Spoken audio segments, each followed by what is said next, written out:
A história do montanhismo pode ter começado no final do século XVIII, com a conquista do Mont Blanc, de quase 5.000 metros de altura, na fronteira França-Itália. Mas alguns historiadores consideram a ascensão do poeta italiano Francesco Petrarca ao Mont Ventoux, também na França, em 1336. O objeto de desejo de todos os que se aventuram nesse esporte é, sem dúvida, o Monte Everest, na cordilheira do Himalaia, entre China e Nepal. Com mais de 8.800 metros, é o mais alto da Terra. O pico foi alcançado em maio de 1953 pelo explorador neozelandês Edmund Hillary. Em 1975, a alpinista japonesa Junko Tabei é a primeira mulher a escalar o Everest. 20 anos depois, e sempre no mês de maio, o paranaense Valdemar Nikolvics se transforma no primeiro brasileiro a chegar ao pico da montanha mais alta do planeta. A primeira brasileira a conseguir o feito foi a cirurgiã plástica paulista Ana Boscarioli, em 2006.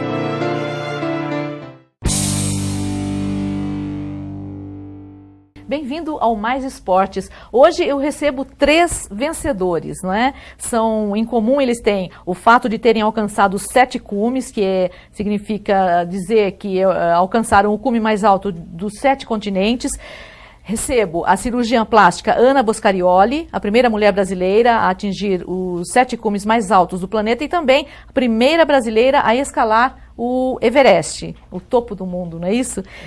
Também recebo o cirurgião plástico Eduardo Kepke, é assim? Isso, é essa a pronúncia? O primeiro paulista e primeiro brasileiro a completar, e segundo brasileiro, não é isso? Primeiro paulista e segundo brasileiro a completar os 7 cumes. E também recebo o professor de Educação Física, você atua como professor também? Professor de Educação Física Carlos Santalena, que é guia das expedições e mais jovem sul-americano a completar os 7 cumes e o mais jovem brasileiro a escalar o Everest.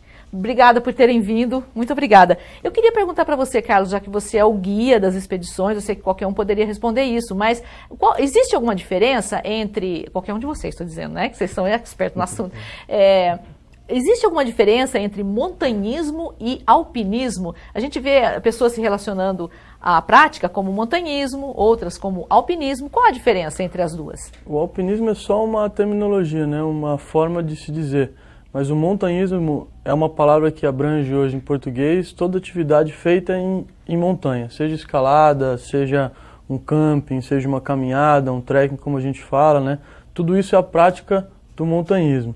E o alpinismo é uma outra terminologia, uma muito antiga, utilizada, né, que até hoje a gente utiliza, mas porque toda a história da escalada se deu nos Alpes, né? Então, se a gente vai para a América do Sul, aqui eles chamam de andinismo também, né? Porque é praticado nos Andes. Então, são apenas terminologias que buscam dizer praticamente a mesma coisa, mas em português a palavra montanhismo é o que a gente consegue abranger mais esportes relacionados à montanha. Todos eles, na verdade, né? Doutora Ana, você sempre praticou esportes, é isso? Desde criança.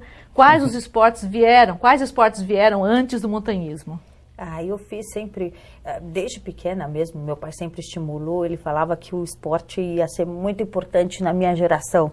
Então, assim, natação, ginástica olímpica, eu fiz muito tempo, eu joguei voleibol pela Ponte Preta, depois na época de faculdade eu fiz as corridas de rua, maratonas, fiz um pouco de triatlon, depois aí até me direcionando já até para treinar para montanha, corrida de aventura, mountain bike, e até hoje, eu acho que eu não consigo ficar sem um pouco de esporte. Né? E em que momento o montanhismo entrou? Depois que já tinha cansado dos outros esportes ou não? Eu gosto muito de aventura, eu gosto muito de natureza, eu gosto de estar em lugares mais selvagens e de fazer trilha e caminhada. E eu uma vez li numa revista que chama Go Outside, que estava os trekkings mais bonitos do mundo. Né? E o mais bonito, o mais interessante era o trekking até o campo base do Everest. Isso foi em 1999. E até me juntei ao Dr. Eduardo, que na época também tinha o mesmo interesse, e nós fomos com um grupo até o acampamento base do Everest. E eu até então não tinha saído muito do Brasil, não tinha muito contato com neve. Foi minha primeira vez em altitude, em alta montanha, em conhecer uma cadeia tão grande de montanha, e ficou aquela sementinha, né? Quando eu cheguei no campo base do Everest, eu olhei para a montanha e falei, mas eu quero ir mais para frente. E falaram, não, você não pode, você só tem autorização para chegar até aqui. E falaram, sabia que não tem nenhuma mulher brasileira que escalou o Everest? Isso foi em 99. E ficou aquela sementinha que eu guardei só para mim, aquele sonho, eu nem podia falar, porque era uma ideia tão absurda. Até que 7 anos depois, aí eu me dediquei cada vez mais às montanhas e 7 anos depois consegui conquistar o meu sonho. Né? Já era casada naquela época? Já era. Logo depois eu tive minha filha, casei, logo depois do campo base, mas no Everest sim, já era casada. E como foi convencer o marido? Porque são dias fora de casa, né? Muito tempo fora de e no começo as montanhas era sempre uma briga, mas de novo e tudo, até que eu fiz antes do Everest, até para treinamento, eu fui para o Nepal, escalei a 6ª mais alta do mundo, fui a primeira brasileira a fazer 8.000 metros. E foi a primeira vez que eu usei oxigênio e tudo, fiquei 40 dias fora de casa, aí meu marido falou, olha, assim não dá, isso é muito tempo fora, acho que a gente vai ter que se separar, se você quiser continuar. Aí eu pensei, falei, bom, então a gente vai ter que se separar, porque eu tô indo para Everest. Aí ele, se conformou e falou, então acho que você tem que fazer um Ironman antes, porque daí você vai estar preparada. Daí eu, tá bom, ele pensou, ela vai desistir agora, né? E aí eu fiz um Ironman, terminei um Iron e fui pro Everest. Mas não tinha, casada. era um objetivo muito, muito presente, né? Muito forte. Mas continua casada? Continua. E tem uma filha, né? E como é que ela vê isso? Ela já tá grande agora, né? Ela tá com 14 anos, na época que eu fiz o Everest ela tinha 6 anos. E sempre teve muito orgulho, ela conta para todo mundo, a minha mãe é a primeira, então ela se orgulha muito da mãe. E eu acho que antes ela não sabia talvez dos riscos, hoje ela entende um pouco mais, então ela se preocupa, ela pergunta se é perigoso, me pede para tomar cuidado. E eu me preocupo sempre em manter o máximo de segurança, porque eu tenho uma filha, né? Doutor Eduardo, como foi a sua entrada para as escaladas? A entrada foi, como a Ana citou, né, foi bem próxima, a gente trabalhava junto com meu pai e na época, pouco antes, teve um acidente, foi um dos piores até então, né, do Everest, que acabou virando um livro, né, que era No Ar Rarefeito, do Jon Krakauer. Eu li o livro e achei interessante todas aquelas passagens de aproximação do Everest e tudo. E a Ana tinha lido essa revista, acho que leu o livro também, e nós nos interessamos em tentar conhecer um pouco mais desse mundo tão distante, né? E fizemos esse acampamento. Conseguimos, acho que eram 9 pessoas no nosso grupo, né? E conseguimos chegar no acampamento base. E daí, acho que deu certo, nos adaptamos bem à montanha, marcamos uma viagem para logo depois para o Aconcagua. Só que daí a Anelisa descobriu que estava grávida, esperando a Francesca. Daí tivemos que adiar para um ano depois. Aí a Anelisa começou a fazer outras montanhas, né, e eu continuei tentando fazer devagar esses 7 cumes, a cada 2 anos fazer uma montanha ou outra. E foi dando certo, né? É um prazer. Eu acho que a montanha em si não é só o fato de escalar, a adrenalina, mas é o contato com a natureza e as amizades que você consegue formar. Né? Porque as amizades de montanha são sinceras, assim, são verdadeiras. Você convive com as pessoas por muito tempo. Ou você se dá bem com elas, ou você não se dá bem, porque as máscaras caem, né? No decorrer o Everest, por exemplo, eu fiquei praticamente 3 meses, né, escalando. Então é muito difícil um convívio diário, às vezes dividir na mesma barraca, né, com uma pessoa, sem você conhecer essa pessoa e confiar, né? Porque você tem que confiar muitas vezes a sua vida para a pessoa que está ao seu lado. Né? Então, se numa viagem para a praia a gente já perde amigos, imagine numa viagem onde você depende do outro, né? É uma coisa assim, fica ligado, né? Muito ligado mesmo. E uma coisa que sempre me chamou muita atenção da história do projeto 7 Cumes, né? É que você tem os continentes, mas você considera um dos cumes a América do Sul como continente americano e o América do Norte e os 2 polos, né? Por isso que entram nos 7. Então é interessante porque são tipos de viagens que você não faria regularmente, né? Conhecer esses locais. Então tem que ter um projeto, alguma coisa em mente, em foco, que no caso seria essas escaladas, para poder conhecer esses lugares que muitas vezes, mesmo indo para essas regiões, você não vai onde ainda existe esses lugares com pouco contato com civilização. Então você vê realmente como os povos vivem há milhares de anos, né, sem mudar. Então isso é muito interessante, é uma forma de conhecer o mundo de uma forma um pouco diferente, fazendo alguma coisa que é gostosa, né, como como no caso a escalada. Por cima, né? Vale a pena o sacrifício, né? Vale. A história inteira... Vista, mas a escalada inteira, o dia a dia de uma montanha é muito gostoso, né? Chegar no topo é um brinde, assim, é um bônus, porque a expedição inteira, desde a preparação até o dia a dia da expedição, por si só já compensa todo esforço. Quanto tempo dura da preparação das malas até, ou melhor, da hora que eu vou fazer até a hora que chega lá em cima no cume? Quanto tempo demora? Depende, né? Eu levei, imagina, de 99, desde até conquistar o sonho de 99, foi um monte de curso de escalada em rocha, curso de escalada em gelo, várias experiências em montanha, até conseguir em 2006, 7 anos depois, chegar ao cume do Everest. Eu falo que foram 7 anos de sonho, 2 anos de treino um pouco mais intensivos, 2 meses na montanha, 70 dias fora de casa, e 15, 20 minutos no cume. É uma interrogação, uma curiosidade. Quanto tempo, a partir do momento que você chega no cume, né, é uma marca, quanto tempo fica lá em cima? Porque não tem muito o que fazer também lá, né? Ou tem, além de tirar fotografia. Mas aí você já não... É toda uma história, né, Carlos? Mas depende, acho que eu consegui, tava uma suspeita de mau tempo, e a gente teve que sair rápido mesmo, 15, 20, mas acho que o Carlos e o Edu tiveram uma experiência até melhor de ficar mais tempo, né? Vai depender, acho que de cada escalada, né? De cada clima, como que tá o clima, como que tá o seu tempo de deslocamento, né? Então a gente tem um horário aí mais seguro, ou seja, a gente tem que ir e voltar em 15 ou 17 horas, né? Estourando isso no máximo a 18 horas, dependendo do dia como está. Então, dentro desse período de tempo, se a gente fizer mais rápido, a gente tem mais tempo lá em cima se o clima estiver bom, né? Mas claro que no Everest a gente não costuma abusar desse tempo lá em cima, né? Eu também fiquei 30 minutos, não mais do que isso, né? O Eduardo... Eu consegui ficar 30 também. Também, 30 minutos. Então, eu acho que depende muito da ocasião, né? Do clima principalmente, e da sua velocidade naquele dia, né? E aí todos os quesitos de segurança também. Você disse que tem um horário para voltar, tipo, um horário assim, um tempo, né? Porque o pessoal que ficou lá embaixo fica avisado, se eu não voltar em tantas horas, eles tomam alguma providência? É isso? Exatamente. Não, mas mais para a gente saber a nossa velocidade de deslocamento. Ou seja, se a gente demorou 15 horas e ainda não alcançamos o cume, quer dizer que nós vamos ter que escalar mais do que isso para alcançar e poder descer mais 5, 6 horas, né?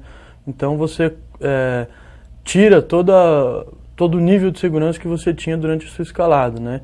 Que é para ser o mais eficiente possível, o mais rápida possível, utilizando do gelo na melhor condição possível, que é à noite ou de madrugada. Então a gente ataca o cume do Everest, né? Não sei que horas eles saíram, mas costuma ser à noite, né? 10 da noite, 10 e meia da noite. Para começar a escalada?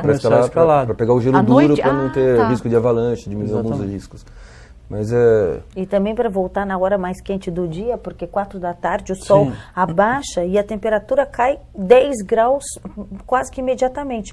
Então as temperaturas abaixam muito e é a hora que a gente está mais cansado no fim da escalada. Então a ideia é que você chegue antes das 4, 5 da tarde para que ainda tenha o corpo quente e não passe a esfriar novamente já sem energia, né? Acho que também tem... Além disso, a gente tem que lembrar que você faz uma logística para essa escalada. E se você não atingir nesse período, você não vai ter mais comida. No caso do Everest, você não vai ter oxigênio, você não vai ter comida, você não vai ter água para poder tomar. Então você tem que fazer todos os cálculos, porque o topo da montanha é a metade do caminho, né?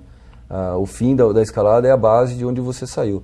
Então se você chegar muito cansado no topo, você não vai ter energia para conseguir descer. 80% dos acidentes ocorrem na descida. Quando a pessoa acaba se desgastando demais, existe uma coisa que chama summit fever, né?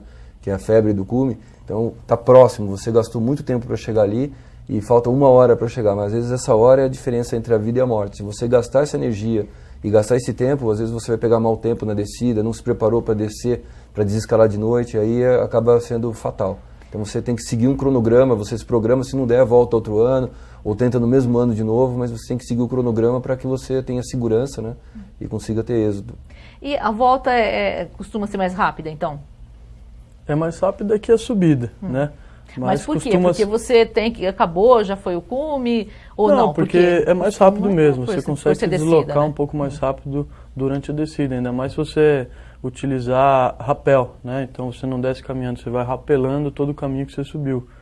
Então isso torna um pouco mais rápida a descida, mas como ele disse aí bem, mais perigosa, porque é um momento que você está muito mais cansado, muito mais debilitado, né?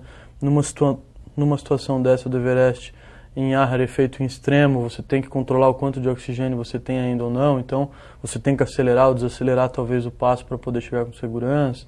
Ou seja, a logística é muito minuciosa aí, como o Eduardo próprio comentou, né? Então, isso é importante. Que tipo de acidente pode se considerar mais comum nas subidas? Que as pessoas têm que estar preparadas para esse tipo de acidente. Existe? Perder alguma coisa, oxigênio, cair, não conseguir recuperar. Sim. Aí o colega tem que dividir essas coisas. Tem as doenças gretas, de montanha, né? tem gretas, avalanches.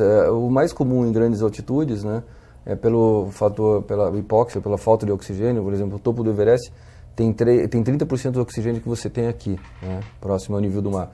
Então você corre risco de congelar, né, hipotermia, então você acaba congelando, edema pulmonar, edema cerebral, né, existem várias outras coisas, ou exaustão, ou mesmo um acidente mecânico, caiu, torceu o joelho, você não tem mais como voltar, né, porque você acaba caminhando do acampamento base até o cume e a volta são praticamente 6 dias, né, assim, andando 12 horas por dia, às vezes 24 horas por dia.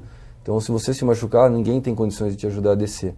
Você está por conta e risco, né? Assim, se machucou, você vai ter que se virar para descer também, porque helicóptero não tem sustentação, como não tem oxigênio suficiente, você não consegue fazer resgate com o helicóptero, então tem que descer a pessoa com maca, né? Ou ela vai ter que se virar. Por isso que existe um número tão grande de óbitos lá. Mas cada montanha, né, tem um problema diferente, avalanches, quedas e pedras. A gente tem confusão mental, pela falta de oxigênio, você não tem o mesmo raciocínio. Às vezes vem algumas ideias na sua mente que não são reais. É incrível, porque é como se tivesse mesmo hipóxia, sedado ou alcoolizado. Então, às vezes, você acha que está num caminho seguro e tem um precipício, você pode cair, pode ter uma queda, dormir mesmo. Tem gente que dorme, apaga na montanha. Então, a falta de oxigênio é o maior risco mesmo, né? E é um terreno inóspito. Tem greta, tem parede, a gente tem que ter muita técnica, tá forte e com essa oxigenação ainda falha, né? E a climatização, como é feita?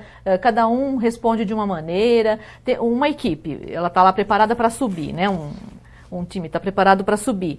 Existe a possibilidade de não subir em determinada data porque alguém não conseguiu estar preparado ainda? Tem isso? Tem esse tipo de atraso? Existe, com certeza. Eu acredito que cada um tem o seu processo de aclimatação próprio, né?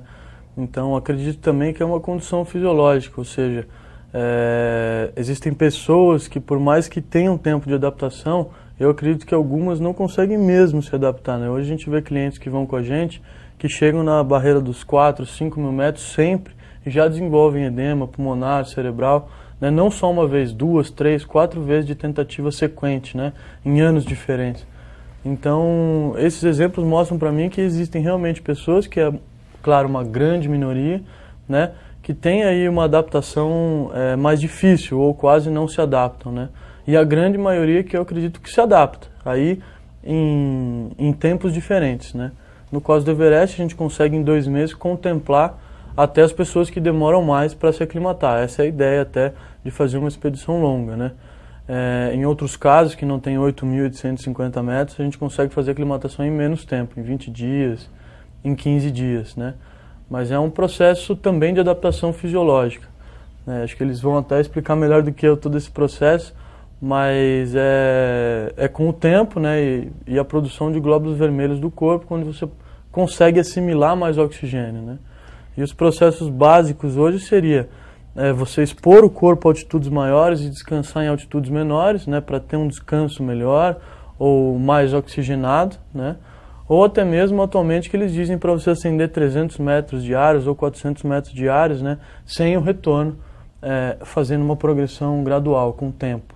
Também é possível. Então são 2 vertentes aí de tentativas ou de escaladas, né? Esse tipo de bloqueio, de despreparo, não tem condição, não tem como prever isso aqui antes de subir, antes de ir lá para a base, um exame médico, você não tem condições de subir, você não pode já ficar por aqui e nem ir. Tem isso? Eu Não acho tem que como? não tem. Eu acho que tem que ser bem na prática mesmo. E às vezes tem pessoas até que de uma vez não conseguiram se aclimatar porque tinha uma infecção, que tinha algum problema de saúde associado, e numa outra vez até se aclimata. Mas é difícil. E algumas pessoas que têm, eles dizem que os talassêmicos, que são as pessoas que têm uma forma genética de anemia, nunca chegam a se aclimatar. Então, tem que testar mesmo. Eu acho que isso é bem na prática, né? Eu mesmo até testar, quando você falou, fazer alguma coisa aqui antes. Tem gente que usa a câmara hiperbárica para tirar, tem umas câmaras que tiram oxigênio, para você ficar dormindo aqui sem o oxigênio para tentar. Então, pode ser tentado isso. Eu mesmo até, agora em maio que eu fui para o Alasca, eu fiz uma escalada no Peru. Antes fui para o Peru, fiquei 4 dias em Arequipa, a 4.000 metros de altura, para depois já ir um pouco mais preparada para outra montanha. Então, acho que talvez treinamento na própria altitude mesmo, né? A gente vai fazer um intervalozinho, voltamos já já.